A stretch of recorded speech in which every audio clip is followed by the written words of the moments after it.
नमस्कार, मैं रूपा रजक सदीनामा की ओर से आ गई हूँ लेकर दिनांक 21 फरवरी 2022 का संपादकीय, जिसका शीर्षक है श्री राम वन गमन मार्ग भाया छत्तीसगढ़, जिसे लिखा है हमारे संपादक महोदय जितेंद्र जितांशु ने।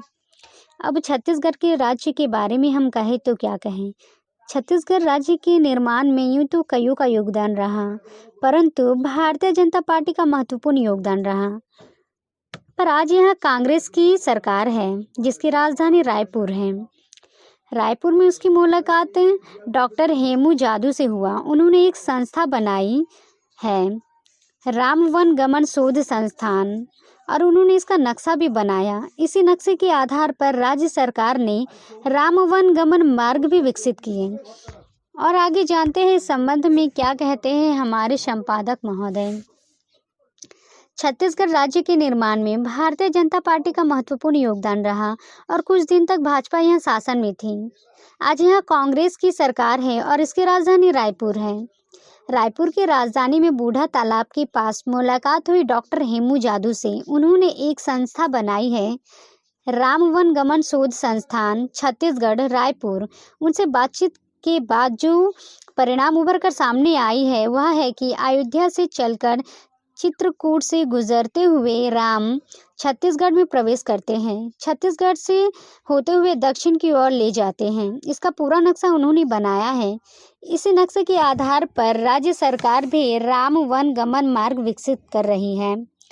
उनके राम वन गमन शोध दल ने शोध करके इस तथ्य को स्थापित किया है कि भगवान राम ने अपने वनवास के 10 साल दंडक वन में व्यतीत किए हैं। वह दंडक वन छत्तीसगढ़ है। उत्तर से दक्षिण पथ जाने वाली पथ दक्षिण पथ कहलाता है।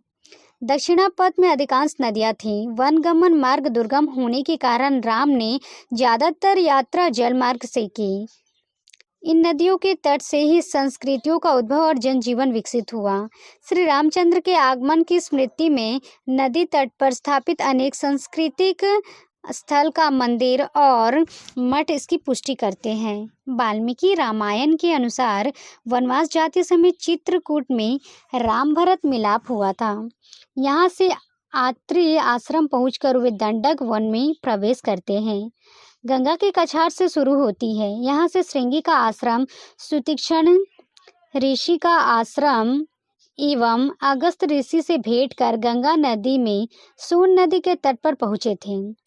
सोन नदी से बनास नदी जिला सीधी व बनास नदी के तट पर सीतामढ़ी, हर चौका जनकपुर, मवाई नदी से सपा नदी, राप नदी से गोपद नदी से सोनहत होकर हसदेव नदी से महानदी से पुनः रेड नदी से होकर मेनपेट में मेनी नदी से मांड नदी से चंद्रपुर में, महानदी से शिवरी नारायण होते हुए सिरपुर, आरंभ राजिम होकर सिवाहा उद्भित, महानदी की सहायक नदी है सीता नदी से महानदी से कोटरी जिसकी सहायक नदी है दूध नदी, कोत्री नदी से इंद्रावती से डांकिनी होकर दंतेवाड़ा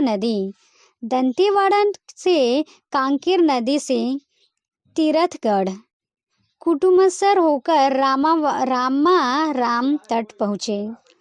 साबरी नदी गोदावरी तट होते हुए पहुँचे होंगे भद्राचलम में पर्णकुटी। इस प्रकार भगवान राम छत्तीसगढ़ में यात्रा कर चले गए। सरकार इस मार्ग को विकसित करना चाहती है। भविष्य में इसमें बहुत संभावनाएं हैं और इनके पास समय हो उन्हें नए तरीके से राम वन गमन का हिस्सा ज़रूर होना चाहिए। आमीन। तो ये था दोस्तों हमारा आज का संपादकीय। कल फिर लौटेंगे एक नए विषय, नए संपादकीय के साथ।